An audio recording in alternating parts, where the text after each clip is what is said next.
on the average, my technicians, they were doing on a 40-hour work week, they were doing 55, 60 hours plus a week. So they were, 125 to 150% efficient. Welcome to Diesel Stories, where we sit down with professionals across the industry to hear about their journey. I'm Jacob Finlay, along with Chris O'Brien. Today we're talking with David Saline, former shop owner and vice president of sales at Drive.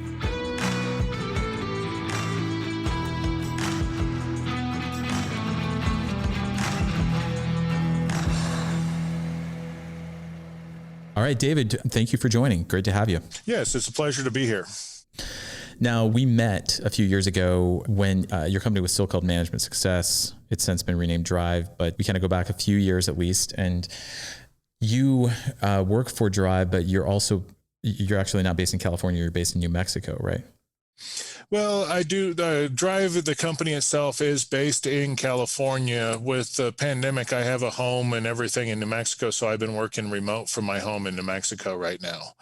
I started off as a shop. I owned 2 truck repair shops, and then had how Drive helped me get my shops where they were fully operational, and then come to a point where about a year ago I was offered a price for my shops and I couldn't turn down. So I sold out the businesses and then continued to work for Drive full time. Nice. That's awesome. That's definitely inspirational to any shop owner that's listening. Maybe we could back up and talk about how you got into the industry. First of all, were you born in New Mexico? Is that where you grew up, or where are you from? Yeah, I'm a third generation from New Mexico, born and raised here in New Mexico in a small farming community outside of Albuquerque, about 60 miles outside of Albuquerque. And that's kind of, the family's been here. We had some farmland. You'd think that being a farmer's kid and everything, you work on equipment, you learn to work on tractors and everything at a young age. You're driving them, you're out doing all the farm life and everything. And my story of getting into this industry for the trucking industry and the mechanical industry and everything else is quite interesting because, I went through school living on a farm and everything else, and actually intended and started off my college career as going out to be a veterinarian. Yeah, that's interesting. So why is that? Because of the farm? You wanted to kind of be... Yeah, I enjoyed working with animals and, all that stuff. So I started off, got out of high school, went into college, was starting off for all my stuff to become a veterinarian. And then we're sitting in class one day and they had a group of veterinarians come in and start talking to the class. And I was always passionate about working on large animals. I want to work on horses and cows and stuff like that. And they come in and they're sitting there telling us, okay, look, here's what you can expect after you go all through all your schooling and everything you can get, and you're going to be expecting, if you're working on large animals, an income of $40,000 to $60,000 a year. If you're going to work on cats and dogs and you want to move to the big city, you can make lots of money that way.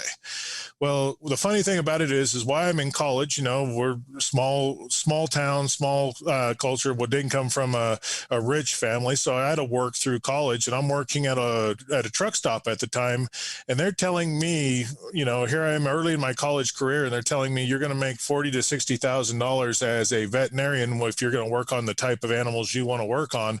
And I'm looking at my paycheck stub from this truck stop working as a mechanic and sitting here going, this isn't adding up. So, it's kind of funny when you think about it. So, it took a little bit of deliberation and everything. And I enjoyed mechanics. I was passionate about that too. But I started looking at it and saying, I'm going to spend 8 years plus in college and have this outstanding college debt for a job that's going to pay me what I'm making right now to start off with. That's interesting. That's I have a very similar story, David. The difference though was truck driving. So I was in college and I was a janitor at Shamrock Foods, and somebody said, what are you planning on doing? It was almost an identical story, but in business. I wanted to go run a company and or get into management. It was that aspiration. And someone said, well, we pay you more than that if you just go drive this semi truck right here. Let us teach you how to do that. And that's how I got started. So it's interesting. It's funny. And kind of fast forwarding a little bit, I had my own shops and everything, but it takes those wake up calls for somebody to really realize something, how well this industry can provide for somebody. Oh yeah. In high school level, they're teaching students, you got to go to college, you got to get a computer degree, or you got to get a doctorate in something if you're ever going to make a lot of money. But you don't hear a lot of people going to a college course or to a high school on career day and telling them, you know what, you can make 100,000 plus as a mechanic. You can make that as a service advisor, or you can make that as a shop owner. Yeah. You don't hear people doing that. And I think that's something that's lost, because this is an industry you can get into without a lot of schooling. You can go to trade school to get a head start on it, but there's so many people looking for technicians and looking for people to fill those positions that they'll do on the job training and grow you through their company. And it's not unskilled labor. I mean, it takes certain skills, but you basically can get paid to learn how to do it. Yeah. So it's not like we're digging ditches here, right? Like anybody with a healthy body can do it. You got to learn all that stuff. But you don't have to get $100,000 into student loans to pull it off. Yeah. Correct. You don't have to go put it, and I'm not telling, there's college is good for a lot of people. And I'm not telling everybody drop out of college and go become a mechanic either, because it has to be something you're passionate about. And that's what I see with most people. They like working on vehicles. They have an interest for, they have an interest in automotive, but at the same time, not a lot of people are promoting that you can make a good living and a good career out of automotive fields. Right. Yeah, totally. Okay. So you were working at a truck stop and you started working as a mechanic there? Yeah, I started as a mechanic there. Really what it was is I had the job before I went to college. And I was working there at the truck stop, transferred to another location that was closer to the college, but I was just started off doing tires and oil changes. So you could basically say I was kind of the grease monkey when I first started out at 16 years old. I was in an oil pit all day long, truck after truck, and all I was doing is draining oil and changing oil filters. But I worked my way up because, anything I do, I'm passionate about, but I wasn't going to be stuck in the oil pit forever. So I started looking and watching stay extra hours off the clock and watch how the other mechanics are doing the other jobs, learning more about it. And before you know it, I was doing, other repairs, clutches and transmissions and differentials and water pumps and all that stuff, and just kept learning more and more about it. And then in right around 97, 98, I made the choice to, I'd already decided, okay, no more college, and I'm working at the truck stop, getting a good living out of it. And then I said, it isn't going to be just a truck stop. That can't be the end of my career here. So I applied and got hired on at a dealership up in Albuquerque and started working my ways up through the dealership. Got it. And by the way, how did you get that first job at the truck stop? Was that in your small farming town? Yeah, it's just a small farming town. Basically, if anybody's interested in this, when I was growing up and everything, I grew up in a family where you had to earn everything. Mom and dad didn't give you anything. You had to earn it. You either had to work on the farm and get it or have a job. And right. I went and got a job at the local truck stop. Actually, I got a job there at 15, but they wouldn't let me into the shop until I was 16. Mm-hmm. So when I was 15, I was a fuel hand. So I was out there after school and on weekends, and when trucks would pull up to the truck stop, I'd go be the young kid that runs out there and washes the windows and pumps the fuel for the driver. Nice. But finally got my opportunity to move into the shop, and then just started working my way up through the shop. And then, like I said, then I decided, it ain't just being at a little local truck stop. That's not career fulfilling for me. So I wanted to go, let's move to the next level. Let's go to the dealerships. Then I spent the next, I'd say 13, 14 years working in the dealerships. I was going through their trainings and learning everything I can learn. During that period of time, I worked for a couple different dealerships. I worked for Freightliner, Peterbilt, and then International. And I had actually become one of the well-rounded top techs in the area out there. I mean, I was on an average year, an average mechanic works 2,080 hours. I was working flat rate. I was billing about 3,800 hours a year. So, Holy I'm cow. making good money working, 40-hour weeks, but billing a lot of hours. So it was a good thing for me. But I got to a point where in the dealership, I didn't want to just be a technician anymore. I wanted to advance into management and stuff like that. And I'd watched for several years, I'd watched, got passed up on promotions going to, supervisor or management positions and stuff. And one day I sat down with the owner and my manager and I says, look, I want to get into management, but you guys ain't giving me a shot. And I was pretty much told, you're too valuable on the floor. You produce too much for us on the floor for us to move you into a non-production position. Right. Yeah. And Classic that story kinda- right there. You were a moneymaker. Right. I was a moneymaker. Yeah. And, it's nothing bad. I own my own business. After that, I went and started my own shop. I just went out and started my own business. Matter of fact, I started renting a one-bay shop with, it didn't even have an office to it. I had a phone line sitting on a corner bench in the corner of the shop and opened up my own shop, went out and advertised, got customers in, and it just started growing. And within 6 months, I had 3 technicians and myself working in there.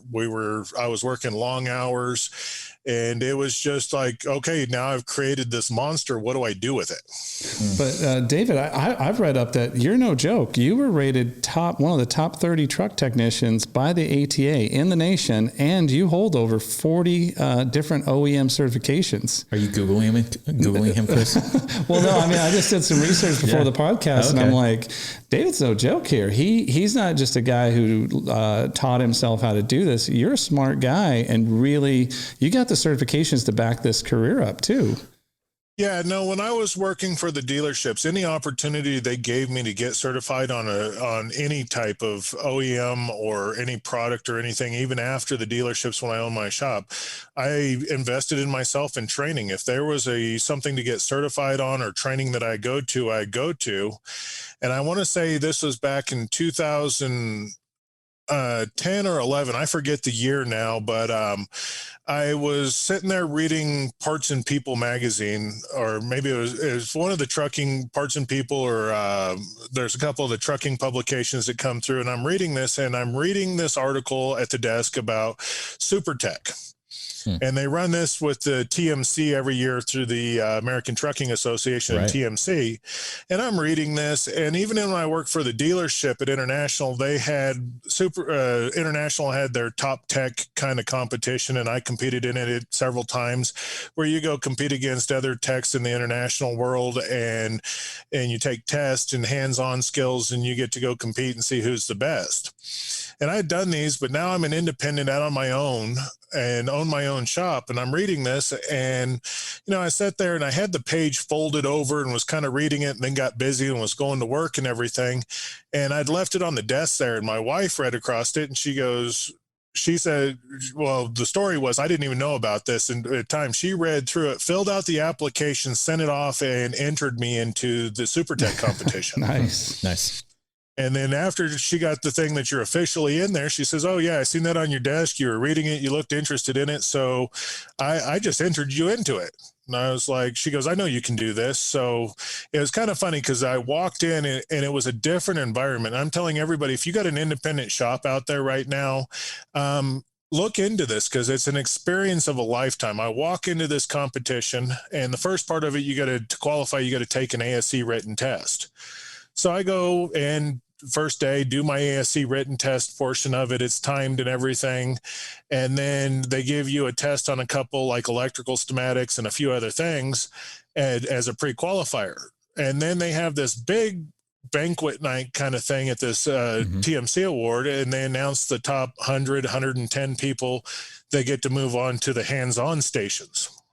Right. So I'm sitting around there, and, it's actually, you kind of feel intimidated as an independent, because I walk in there as an independent, and you have Swift and FedEx and all the dealerships and everybody, and they're all in these team uniforms where they got 5 or 10 people from their company represented in this competition. And super I'm sitting clean there going, uniforms, probably. Yeah, they're all super clean. They're flashy. They're all going, I'm sitting there talking to one guy, and he's like, yeah, my company, we we do this runoff competition to see who gets to go to this. And our company puts up a Cadillac Denali to the winner within the company just to go to this.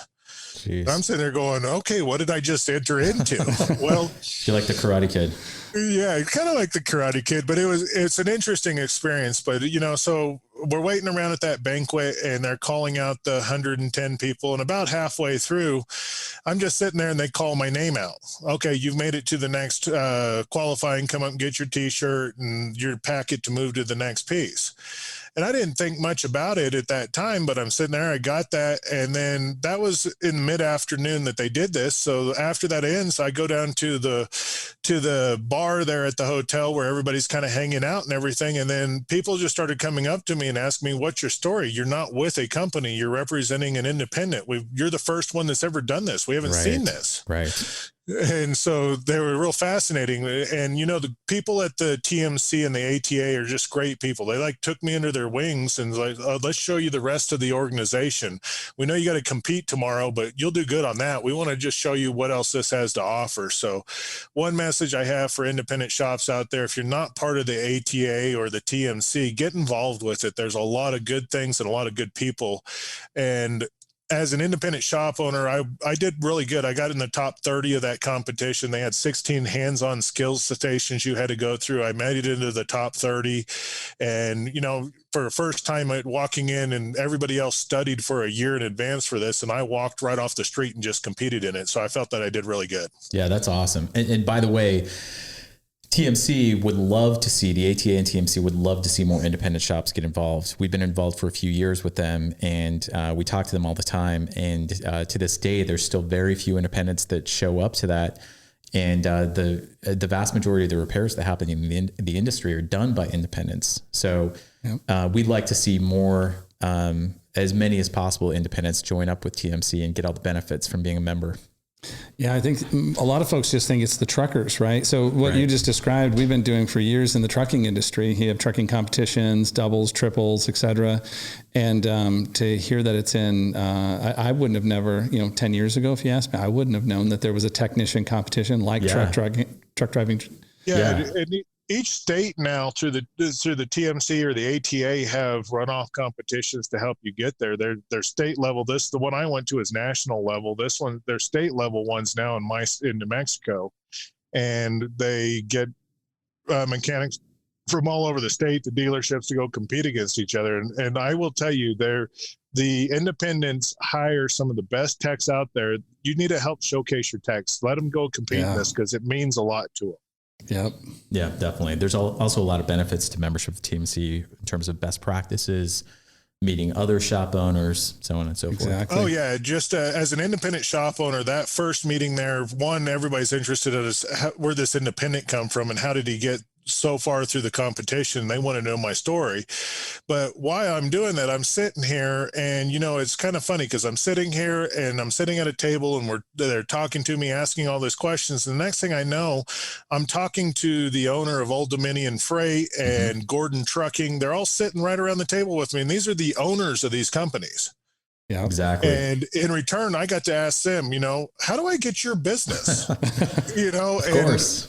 And, I'm a businessman. I'm asking them. They say, well, here's how you do it. Fill out this application.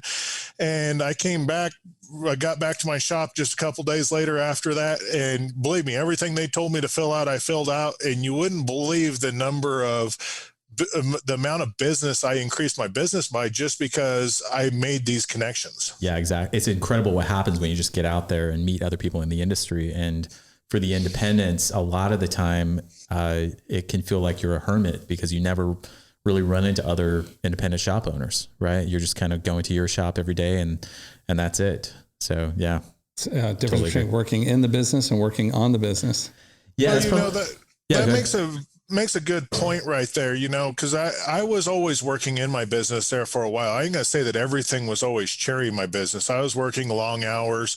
I was making money, probably not the money I should have been, but I was making money. at the time. But I come across Drive, and that's kind of leads into the next part of my career. Is I met Drive as a shop owner and get a phone call saying, "Hey, how's things going in your shop? How many hours are you working? What could be better?" And we had a small conversation about it. Hey, David, I want to talk about that. But first of all, like, can you go through what, I guess your inspiration to start a shop was you were doing really well on flat rate. You wanted to go into management. They weren't letting you because you were so productive. I guess what gave you the courage to go off on your own and get that one bay facility? And did you have a mentor? How did that happen? Not really a mentor. I was self-driven and wanted to do more. I wanted to have something of my own. I have to say right now, I'll give credit to my wife. She encouraged me to do this. She had a job working for a local surveyor's company out in our small town outside of Albuquerque. And she kept saying, "You can do this on your own." Before I even started my shop, you should do this on your own. And then one day I come home from work, and it's been one of those bad days at the dealership. You're a little upset, and she says, "Enough." She goes, "You need to just open your own shop. You don't need to be working for somebody else. You need to do it for yourself." And I was like, "I don't even know where to start." And she goes, "Don't worry about it. I talked to a real estate guy. They got this building over here for lease. It's going to be $1,500 a month. And all you got to do is move your tools in and get you some customers." Yeah, that's awesome.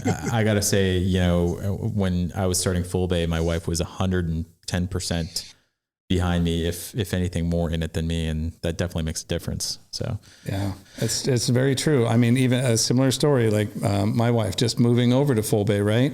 There was some high risk, and you got to have a support structure. So it's nice to recognize, David, I just love the fact that you recognize the spouse in this equation where, a lot of times we're the front men on something, but it's a lot of folks behind us that make us as individuals successful. And right, exactly. Yeah. Yeah, well, you also look at it too. My wife's always been a great support system and everything. And the other piece to it is that I see this now, but she's seen me from a different side. She sees me coming home from the dealerships, tired, wore out, grouchy, and it's like, "I don't want to see you like this. I don't want to see you going through this day after day for the next 20 years.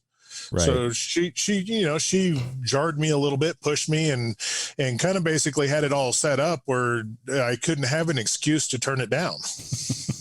Nice. Necessity is the mother of invention.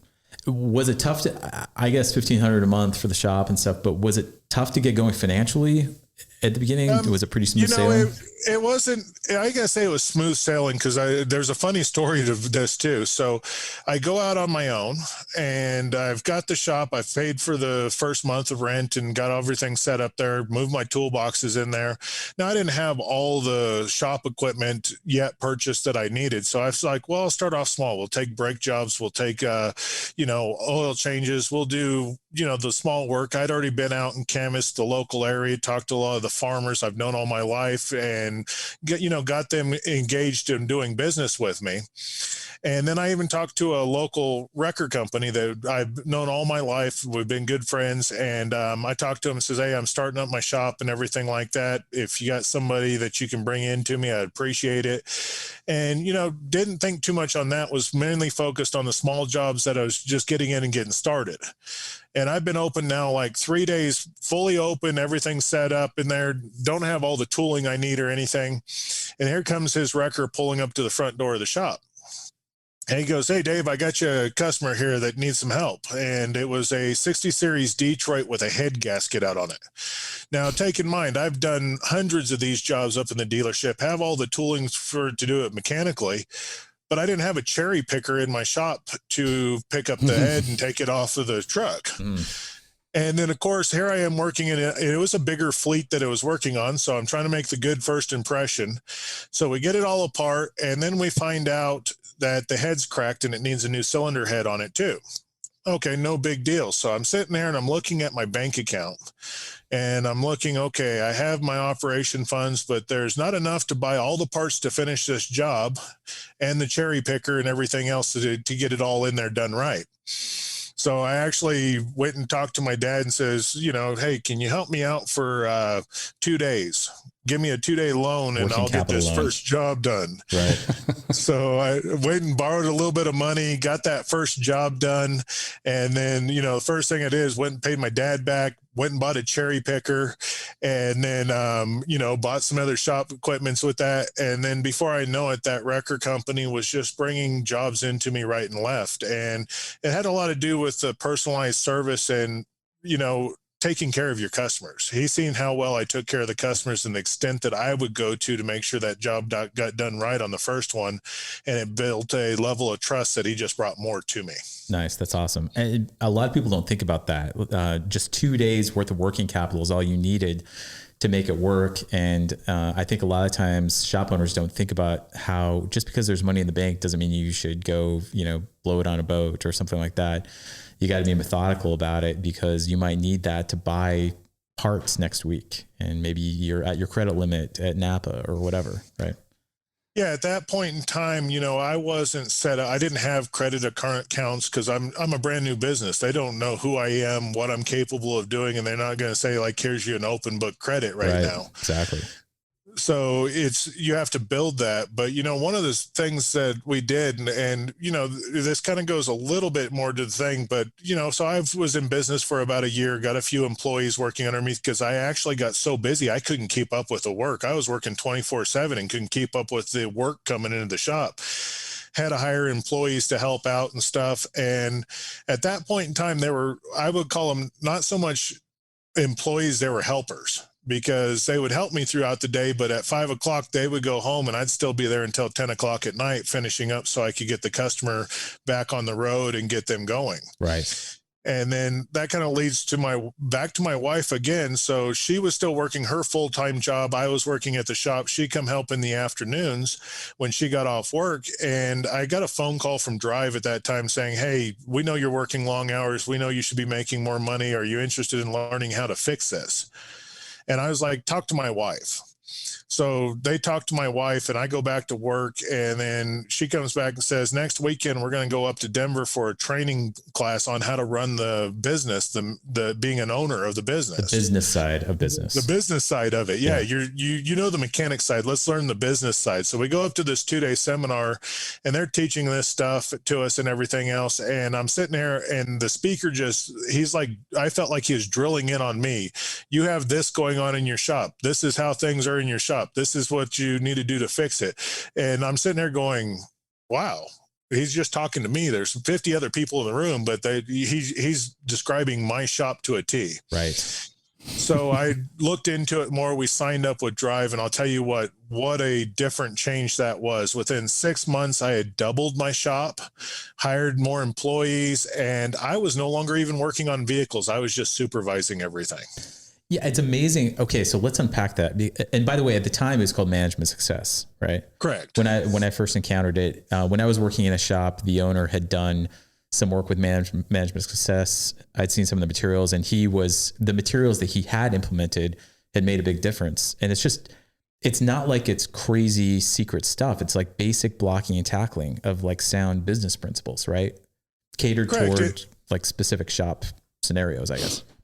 Correct. It's a lot of policies and procedures and systems and organizing the business. This is how you sell. This is how you, stuff like that. Yeah. Tracking your, actually paying attention to your numbers on a monthly basis instead of what's in the checking account at the end of the month. Right. It's a lot of that stuff, but the biggest obstacle that is myself and I've seen other shop owners with now is sometimes it's just getting out of your own way to implement this stuff. Yeah. And a lot of it's stuff you may already know and you think you should do, but you tried it and it didn't work because maybe you didn't implement the right thing, or maybe it's because you did it, but then you got busy and quit doing it.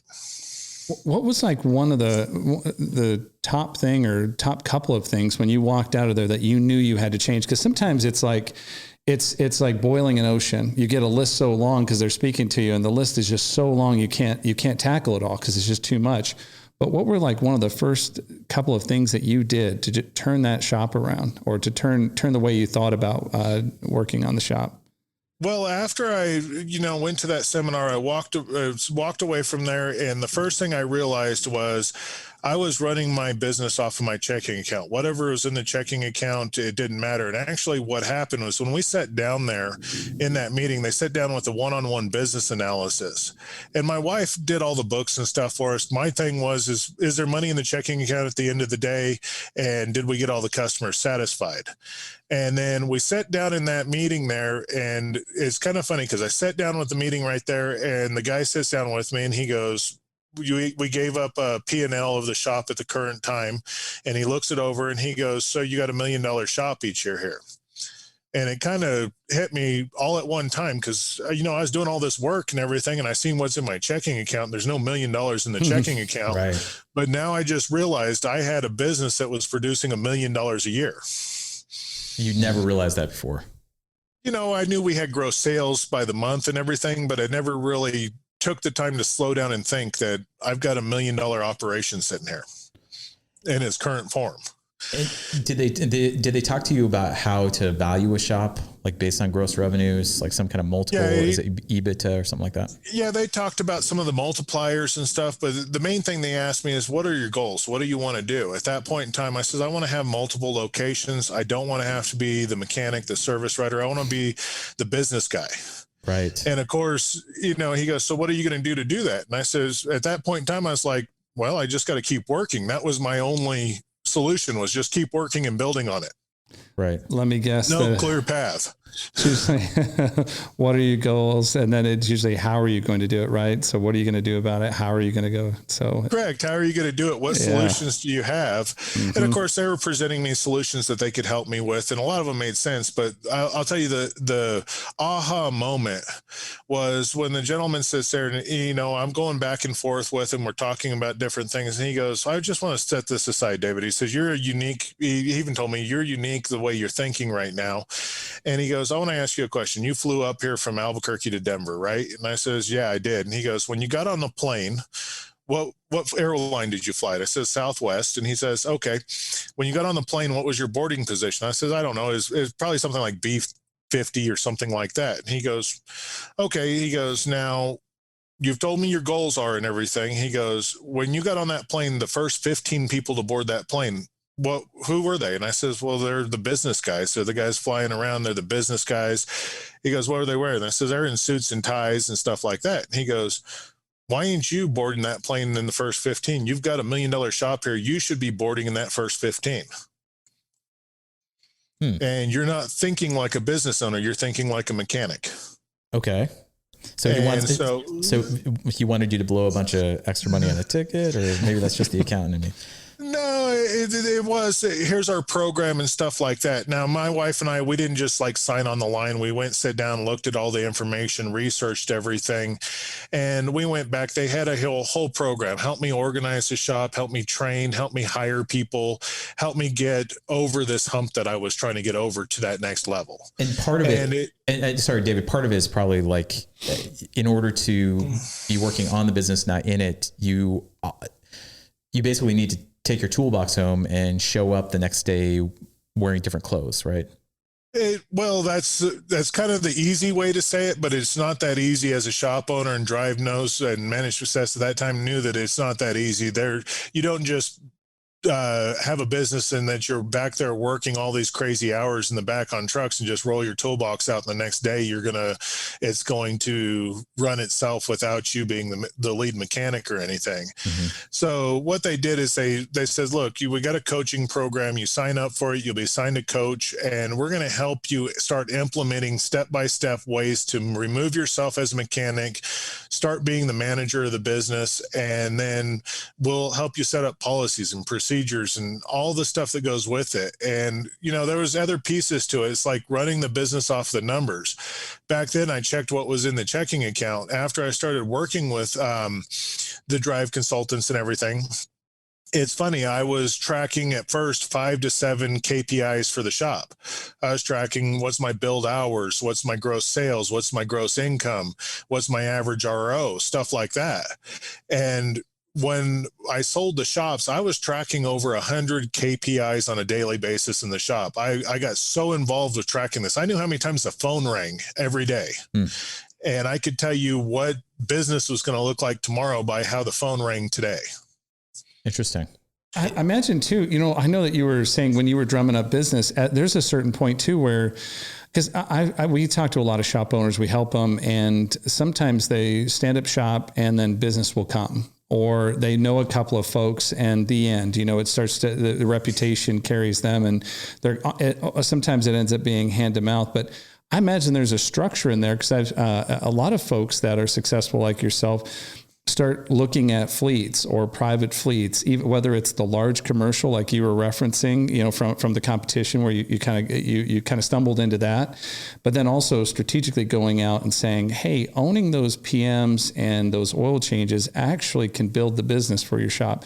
Did you ever really hone in on fleets and start to go after regions? And early on in my shop, that's one of the things we focused on: little local fleets that had 2 or 3 trucks in it. Usually we at first we stayed away from the big fleets because I couldn't handle the amount of work they would send to me, was one reason. But 2, the smaller fleets, they're not catered to by the dealerships. They're not catered to by anybody else. So they're like the prime candidate to go get business. Yeah, it's 2 or 3 trucks, but if you get 10, 15 of those little fleets with 2 or 3 trucks, or 5 trucks or 10 trucks, they become very loyal customers. And that's a good place to start building your backbone on that.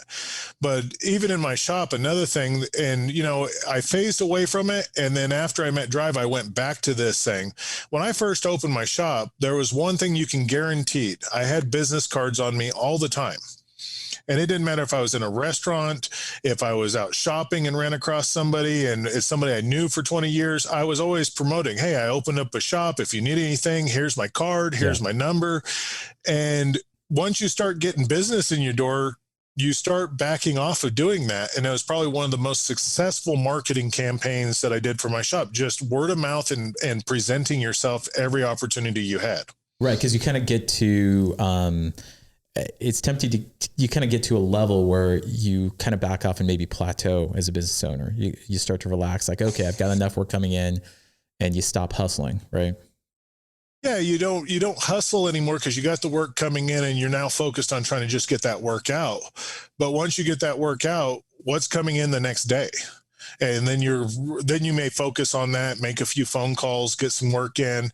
Then the work comes in, you focus getting that work out. So it's kind of a vicious cycle. We call it the boom and bust cycle. And it's where the owner goes up front and sells a bunch and then stops selling and goes to the back and works on the vehicles a lot. And then, there's no work. Let's run back up to the front and sell more. It's a cycle and it's hard to break that cycle when you get into it. Yeah, we've even seen where some folks will turn, like you say, I'm good. The house is getting paid for, the businesses, I've got the boat, whatever the money I need, and they're not planning. They stop, like you say, they stop selling. They're not planning, and then their customer goes under, or the new kid comes into town or pulls out of the dealership. You got a brand new David Saline on the scene who picks off the number one customer, and then you're like, whoa, wait a minute. And kind of to your point, they go back to selling. If you're always selling and building your business, your business can grow. And it's fascinating where some people just say, no, I'm good, it's enough. And then you catch up with them a year or so later and they're like, I wish I never would have said it was enough. I should have kept going. Right. Yeah. It was one of those things that Drive taught me early on. And I think it was in their first seminar I went into, and the first comment they made, there was a couple of comments they made that really stuck with me, and it has to do with selling. And the first one is that if you're not growing, at some day you will cease to exist. Yeah, exactly. And so you've always got to be growing. It doesn't mean you have to expand into bigger buildings or add more property or anything, but you've always got to be growing your business in some shape or form in order to continue to be there year after year after year. It's interesting too. We were talking to somebody. I said, hey, we're going into strategic planning. We've got to put together budgets and stuff and goals for next year. And I said, do you do that at your shop? And they said, no, we're too small. And I said, well, how many techs are you? Oh, we got 10. Well, why aren't you thinking about next year? Why aren't you thinking about 2021? Shouldn't you think about, where do you want to be in Q1, Q2? What are your aspirations? Oh, I want to do these things, but we'll see how that plays out. And it's kind of interesting where not everybody realizes it don't matter if you're a 2-man shop or a 5-person shop. You can set goals. And if you set goals, you can achieve them. Correct. It's one of those things, and that's one of the things I notice Drive focused the most on is what are your goals and what are you doing to achieve them? And that goes back to the planning. And a lot of shop owners, just like you said, somebody that says, I'm too small to do planning. Planning is something every shop should be doing. Whether if you're a one-man operation or a 50-man operation, when it comes to this time of the year right now, when I had my shops at this point of the year, this month, the whole month of December was looking at what happened this year and how am I going to expand onto it next year? And what actions do I have to do that? Yep. How many sales do I have to have per day? How many new customers do I have to get? How many employees will I have to do to reach this new goal?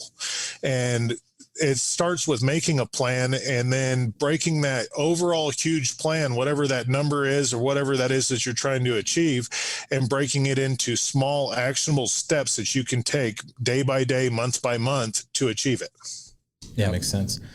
So David, how do you go from, so you start the shop, you start getting involved with Drive, they show you how to run it and basically kind of package it with a bow on top. So when the time comes, when you get an offer, you can sell it, and you didn't have to be like a part of the deal, right? You didn't have to come with the shop in order to run it, right? The shop exists independent of you. There's a couple things, like I said, Drive helped me organize, put all the systems in, and I basically worked myself out of a job. I hired employees. So first step was hire technicians that can do everything in the back where you don't have to turn wrenches. So I do that. Hire a service writer to sell the front so you don't have to do that. So I did that. And then it got to a point where I was being the manager, and it was now time to hire a manager so you don't have to be here each day. So I did that. But then what's funny about it is you talk about my transition and how I started working for Drive. It goes back to my wife again. For some reason, my wife has been that person that pressures me to do things that are very beneficial to me, I think. But I'm sitting upstairs in my office at the shop, and I was, there's everything's going on. The service writers are working, the mechanics are working. I could go in, spend an hour doing work on the shop, and then I was done for the day. But I'm one of those guys that just can't go sit at home all day.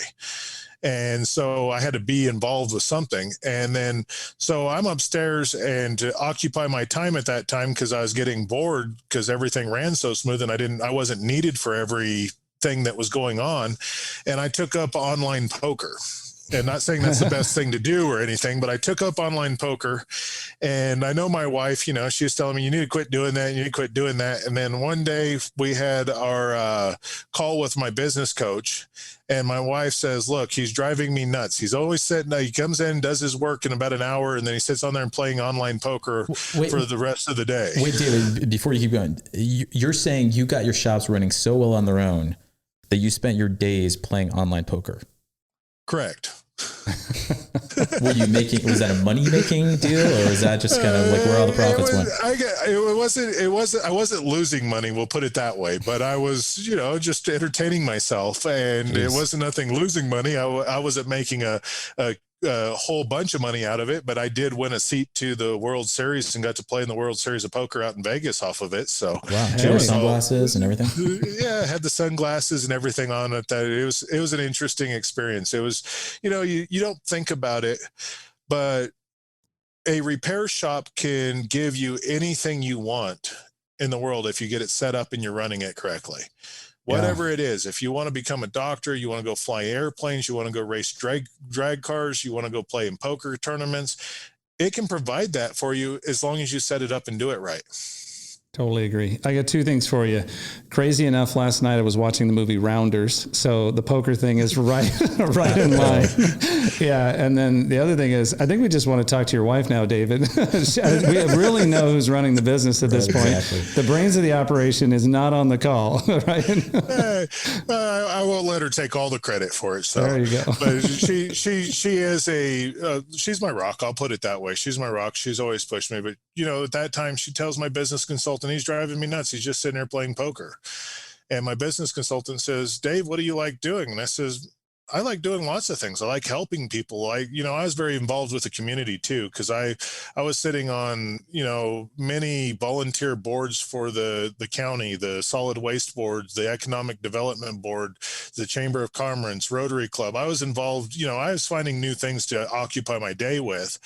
But so my wife brought that up to my business coach, and, didn't think much about it. And 2 days later, I got a call from somebody at Drive that says, why don't you come out? We have a workshop going. We'd like you to be a guest speaker at this workshop and kind of, help other shop owners out. So I was like, okay. So I went out there to it. I was helping out, really enjoyed doing it. And by the end of that week that I was out there, I'm sitting in front of the owner and the executive staff, and they're saying, how would you like to come work with us and go out and help other shop owners across the nation? And I was like, hey, this sounds fun. So I signed up for that. And, it kind of, I had the shops the whole time. They were running on their own. I'm traveling across the country doing talks at, trade shows and events and helping other shop owners out. I mean, I even got to, they have the Napa Expos every year. 20,000 people show up to it. And I found myself in a short time sitting on a stage in front of hundreds of people out there in a crowd talking about, how do you market your shop properly? And it just become a passion of mine to go help other people in the industry. That's awesome. Definitely. And you sold the business too. Yeah. So, that's a whole different story, but it's kind of funny. The shop's running on there. I don't have to be there. Managers are in place. And in beginning of 2019, I come in, get my daily reports one day from the shop, because way it all set up, the bookkeeper, the manager, the service writers, they had weekly and daily reports. They'd all bundle up into a packet. So I come in to get my packet of reports to see how the shop's doing, visit with everybody, make sure everything's going, make sure they don't need anything.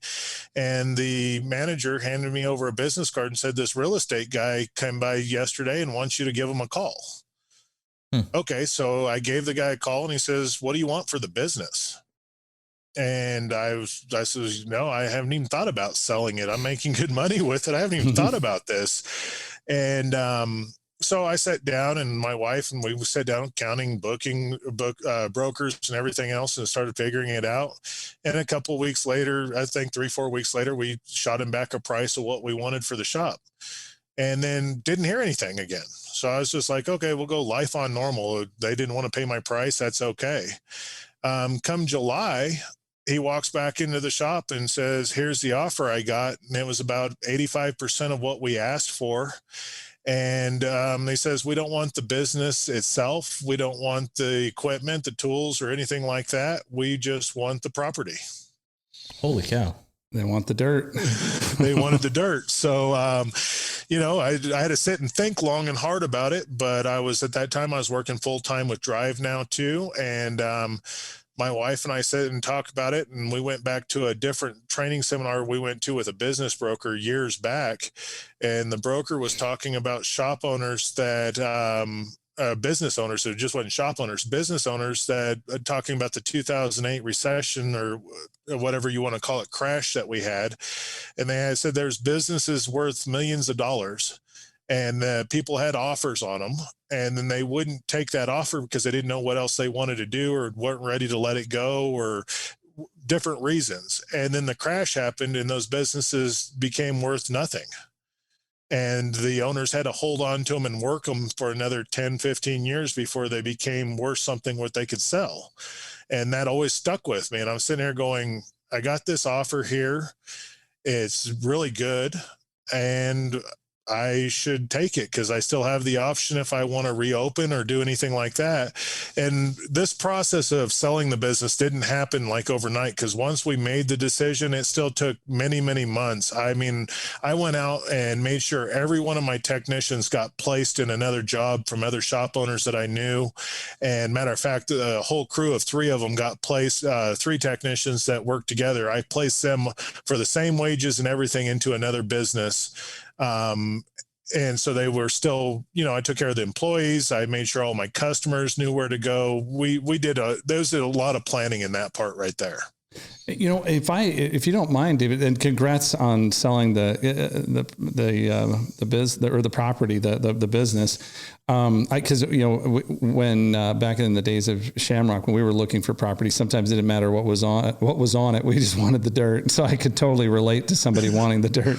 But one of the things when you were talking about the KPIs on the business and like how it was really fine tuned that positioned it for a sale, and it allowed you to have the time to do other things. One of the things I hear a lot of shops struggle with is how do they, what is the standard for like a technician? Do technicians, are they supposed to always produce 100% efficiency? And how did you manage that? Like, what was your gold standard to get techs to 100%? Did you overachieve 100%? What's your thoughts on that whole efficiency metric? See, on the efficiency, we always expected 100%. Now, I ain't gonna say my shop was always 100%, but we wanted 100%. That was the minimum target. But when we set up the right bonus programs and the right pay plans and made sure we had all of our marketing actions where enough work was there, on the average, my technicians, they were doing on a 40-hour work week, they were doing 55, 60 hours plus a week. When we were doing. So they were, 125 to 150% efficient. And so it's nothing that can't be achieved. Now I've heard everybody say, well, my technicians aren't that talented or they're not the A techs. You had A techs. That wasn't just my A techs. I had a B tech that was kind of an R&R kind of guy. He did some diagnostics, not a lot, but he was billing 60 hours a week. It's just how you run your workflow in your shop and how you give the right jobs to the right people. And the other thing I can say too is the number one thing I see that shop owners do that hurts their production is they don't charge for everything their technicians do. Yeah, we see that a lot. And what we also see is that they'll say my techs are 100% efficient. And then I find out their techs are standing around because they don't have work. And I think there's one thing that you covered it, but people on this podcast might have missed it, is you had strong marketing and made sure that shop was busy. Because one thing that they miss out on is, well, my techs are 100%. But then they're standing around, right? Like, maybe so they're 50% utilized. The utilization equation. Like, some people get so fixated on the efficiency, they forget about the utilization. If I produce, 40 hours, but I stood, 40 hours of billable time and I did it in 30 hours, I still stood around for 20 more hours in your building, right? Or more. You got to keep me full of work in order for me to start achieving 50, 60 hours. How did you manage that? Because a lot of people, it's like a new idea, this utilization concept. They're just fixated from, dealerships or wherever, that it's all efficiency. Just getting to 40 billed hours. Yeah. Whether the guys are standing around half the time it's or not. not, yeah, you're exactly right. You got to, if you set up the right pay plans and stuff for your technicians, because they want to make more money too. So if you set it up and give it where there's no cap, they'll run for it and go for it. And like I said, it's not always that way. Not all technicians are driven by money, but you're talking about making sure you have enough work in there. That was my job as the owner, and later become my manager's job because we trained them up on it. Mm-hmm. But marketing, that was my job. My job wasn't working on the vehicles. My job wasn't selling the work. My job was to make sure that shop always had work in it. And when you talk in the marketing, it's not just, you got to have your website, your social media. You got to go out and get at first I did outside sales. We hired an outside salesperson that would go around and visit with the fleets and get that work in. It's a combination of everything on there, and it's a full-time job to do marketing. So if you're just doing a little bit of marketing here and there, thinking that's enough to keep my shop going, it's not enough. And it's also the amount of investment you put back into your marketing. We were spending about 8% of our total gross sales on marketing year round. Yeah. What's interesting too is I often will ask, do your service writers write service orders or do they sell? And most of the time I get the answer, well, no, my service writers just write orders. And I said, well, who makes sure you've got 20 private fleets? They all have, you're managing, 500 pieces of equipment. Who's calling them, alerting them, or making sure those PMs are getting done? And then they came back in, or you wrote, 20 estimates last week. Who made sure that the estimates got filled by your shop and not a shop down the road?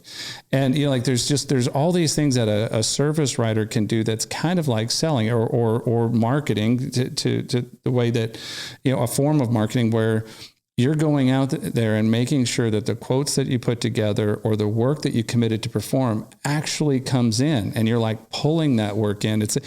Someone recently said to me, it's like a chain. If you have a chain, what do you think is more effective, pushing the chain or pulling the chain? And this is the same kind of concept with this business. If you got to pull business into your shop, you don't push it into your shop. But anyway, yeah. There's a lot to that, what you just said there, when you think about it.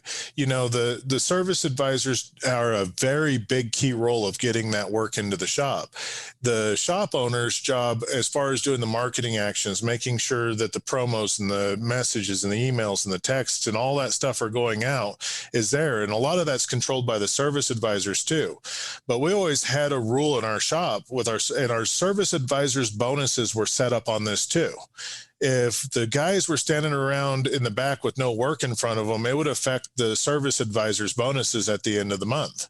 Yeah. And that's one thing we implemented to help with that. But we had a rule in our shop: if the phones aren't ringing, it's the service writer's job to go out and make them ring. So our service writers had all of their daily functions that they had to do. And then each week they had a quota of what we call cold calls. So customers that have never been to our shop before, they had a quota of, I think at that time it was about 50 cold calls a week. We put it down to about 10 a day that they had to do for customers that we've never seen in our shop or never had, looking them up on FleetSeek or looking them up on the internet or anything like that. And they had to make 50 cold calls a week to try to get new customers in. Holy cow. I have never heard of that being done at a shop before. Yeah, this is next level. Well, I knew there was something in there, David, like just doing some research. There's something in the recipe. And when you were saying the metrics, you're running it like a true business at that point. And I love the fact that you keyed in on those service writers actually having more capacity than just taking orders. Because if they just take orders, your business is doomed. And I love what you just recapped right there. Yeah, our service advisors, we did a lot of training. Now, we sent them through a lot of service writing training through Drive and everything like that, but we had a lot of policies and procedures into it. And one of the things, like I said, the 50 cold calls per week, they had a list, and it couldn't go. Every customer had to have a contact so many times a year in our customer database. So if we haven't seen a customer in 3 months or 6 months or something like that, there was a series of phone calls that got made to those customers. But it also goes back to customer service too. You don't hear many people doing this, and I shocked so many fleets with our shop by doing this. Over the road truck comes into the shop, they're broke down on the side of the road, they get towed in, and we fix the truck for them. But, our service writer's job was not just selling or writing service. It was also customer service too. So they would have these conversations with the driver or the fleet manager when they're on the phone, and they made special notes in our RO systems about it. Well, this truck was on its way to California. It broke down. They had 2 days to get the load done. That was just some simple notes that was put on it. We get the truck done. We'll get it back on the road. Well, they would call the fleet owner or the driver or anything else, whoever's the contact on that RO, a day later or a day and a half later, depending on what they learned about that driver. And the conversation would go something like this. Now, Jacob, if you were in my shop and I knew that you had to have that load delivered to California in 2 days, I would call you back in about 2 days and say, hey, Jacob, it's David from Second to None. We're just kind of curious on a few things. How's the truck running? Did you make it on time to get that load done? We just want to make sure everything's good. I love it. I love it. And it would blow people's mind. Nobody does that. And it's a customer service aspect that we've got to get in our industry. Yeah. Yeah. Okay, David, I have so many questions for you. I know we're short on time. First of all, what did they put on the land your shop was on? Actually, it wasn't the land they were looking for. It's kind of funny. My shop's, just to give you an idea too, I'm in a small farming town. My shop's set 5 miles outside of town on a state highway, 5 miles off the interstate too. What? And it's set between a bunch of farm fields. That's all that was around me was farm fields. Okay. I'm And super what confused. happened was a big company came in and leased and bought up a lot of those farms, and they planted hemp crops in there. Okay. And my building and my property was right in the center of all this, and they needed it to process their crops, and they ran out of time because they couldn't build their own building on another piece of land or anything. Yeah. Okay. I've heard some of these. Yeah. You right recipe, but still, I mean, like based on everything I've heard from you today, or just the research that I've done, you had a well-run business that could have been sold as a business. It just happened to be sold in this particular manner. Yeah, David, why not move the shop somewhere else? At that point in time, when we sold last year, I was now working for Drive. I'm a vice president there at Drive. I had all that going for me. I really enjoyed helping other shop owners and stuff like that.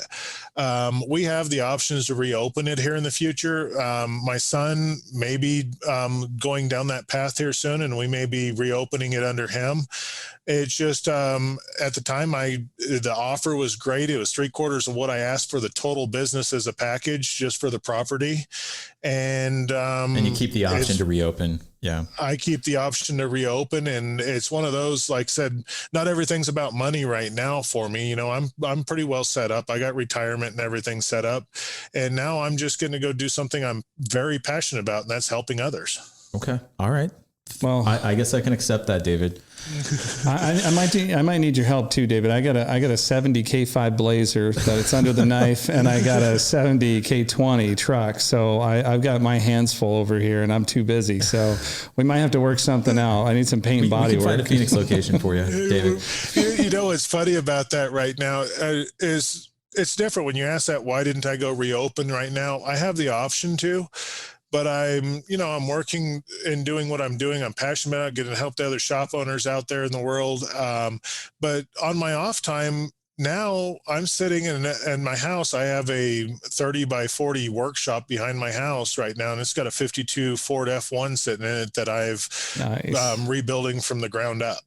Nice. See, you know what? It's kind of interesting. Jacob and David, one of the other co-founders at Full Bay, basically asked me what I would like to do, and you just described it right there. You're living Chris's dream, David. Yeah, you're living my dream right now. Yeah, exactly. I have cars, but I don't have that space. And we'll get you a garage, Chris. Yeah, exactly. David, how did you guys compensate your tech? So they obviously weren't flat rate unless you were calculating their efficiency some other way, or were they flat rate? How'd you guys do that? No, our techs were paid on a unique pay plan, and kind of to describe it to you, there was different levels. If you're A, B, or C tech, that you would have a guaranteed base pay for the hours you worked on the clock. So to give you an example, let's just take a B tech, say they were in the $20 to $25 an hour range. So they had that. And then what happened on it is that they would get it. That was what they were guaranteed. And then there was a flat rate system in there, and they had the flat rate hour, but it was on a scale. So if you billed 40 hours, you were basically guaranteed your $25 per 40 hours. If you were under that, I always took it as that was my problem. If you didn't bill 40 hours in a week because there wasn't enough work in here, I'm going to guarantee you your 40 weeks because that's my job to keep the work in here for you. So you're assuming they got a bare minimum capability of 100% efficiency. Correct. So then what would happen is that how I got my B-level techs to produce so much is, so if they hit 45 hours in a week, they would get basically $26, $27 per flat rate hour. If they hit 50 hours, it would go up to $30 an hour. If you got up over 60 to 70 hours, it just gradually went up, and there was no cap on it. Was that retroactive? So, like all 50 hours would be at for that week, rate? For that pay period? Yeah. Yes. Okay. With no cap. So, yeah, there was no cap on it. Now, you have to be careful, because one of the things we had to do to monitor this real quick, my service writers and managers, if you had a 40-hour job that they started halfway through, they would collect half of it one pay period and half of it the next pay period. So they couldn't clock all 40 on the first day of because they closed out on the first day of their new pay period. Right. Yeah. Like an engine overhaul or an in-frame, you're going to go the distance. It's going to stretch, a couple weeks. Yeah. So, but the thing is it was no cap. So when a tech got to billing 60, 65 hours, basically they were working from $35 to $40 a flat rate hour at that point in time. But go ahead, David. They were guaranteed their base pay that if they didn't make 40 hours in a week, they would at least get paid for 40 hours at that minimum rate. Yeah. Well, I think a lot of shop owners would push back on is, I can't even get them to 40. What would your response be to that? Well, the response I got in is look at your pay plans and make sure they're incentivized. And I'm going to cover, I'll go into a whole subject on that. The second piece of that is if you can't get your techs to 40 hours, is what's your systems, your policy, your workflow. You could have your shop set up to prevent them from doing that because you don't have it. How long do they wait on parts? How long do they wait for authorization? When they're waiting for parts or authorization, do they have another job that they can be working on? So, my technicians will get nervous if usually we assign 3 to 4 jobs at a time to them. And if their RO rack was under 3 jobs in the queue, they started getting nervous thinking we're getting too slow. Yeah. Okay. But it also goes back to the bonus and pay plans. Now, my guys a lot of them were just money driven guys. So they wanted to make money. So that was a great bonus for them. The coin operated. But there's also technicians, and I'm not trying to classify anybody, but this is your older technicians. They have a lot of experience to it, but they've paid off their house. They don't have any kids at home. They've got all the toys that they want. So money's not their main driver. So sometimes you may have to change your bonus plans is if you hit 40 hours by Thursday, when we go home, you can have Friday off. There you go. For for an old timer, I could see that. Somebody wanting a 3-day weekend, I'll give you all 40. I'll work hard and sprint Monday through Thursday for that 3-day weekend. Yeah. So there's different things. And we did different games throughout the shop. One of the best games we ever played in our shop, and we got the whole team on it, was I came in and I says, this is early summer. I came in and says, look, we're going to do a game. It's June, July, and August. By August 30th, if we hit these sales goals, these build hours, set all the benchmarks out for them, here's the deal. We're going to close down for Labor Day weekend. We'll shut the shops completely down. We're going to go to the lake. All you have to do is show up with something to sleep in at the lake. I'm going to cook. I'll supply boats. I'll have boats there. I'll have jet skis there. I'll supply all the food, the drink, and everything else. You can bring your family with you and everything like that. We implemented that. The team started working together. And what was funny about it, we initiated that game. And I think it was the first week of August, they hit every one of those numbers we expected them to hit. And they still had 3 weeks to go. Nice. Love it. Yeah. Love it. And it's those kind of games where they're not competing against each other. They're all competing together. Toward like a goal. Yeah. Like a team goal, basically. Yeah. Yeah. We did a lot in order to get a shop that runs efficient and everything else. It's your team. You have to have them working as a team and teamwork. We even had a weekly bonus that we did for employee of the week. And it could be anywhere from a $25 to a $50 gift card to a restaurant to Amazon card, whatever. It was always some kind of gift card like that. And every Friday morning we had a team meeting, and the whole team, techs, service writers, office people, and everything. And we come together, have our team meeting. And at the end of that team meeting, every person on the team casted a vote for who they thought was employee of the week. And they couldn't vote for themselves. And the thing is we always based it on who's helped you make your job easier this week. Nice. So now you think about it, and it's a very simple game, but when you have 4 technicians in the back or 3 technicians in the back, and one guy's, hey, can I get some help? Oh, just a minute. When I get to you, I'm busy right now. Or they're not really enthusiastic to go help. But now they got this employee game where somebody says, hey, can you give me a hand real quick? They're over there. They get it done real quick, and then they're back to work. Yeah, makes sense. Love the teamwork. Well, David, kind of coming to a close here, and I think we should have you on again because you have so much great stuff to say that shop owners would love to hear. I guess what would your I guess your parting advice for the average shop owner there who's maybe struggling to get to the 40 or getting their techs more efficient and is, during this COVID era, we know revenue per shop is down and depending on the part of the country, they're really struggling. What would you tell, I guess, just your average independent shop owner, former technician, trying to make it work through COVID? What would your advice be to them today? Well, the best piece of advice I can give everybody is you know what you know, and you don't know what you don't know.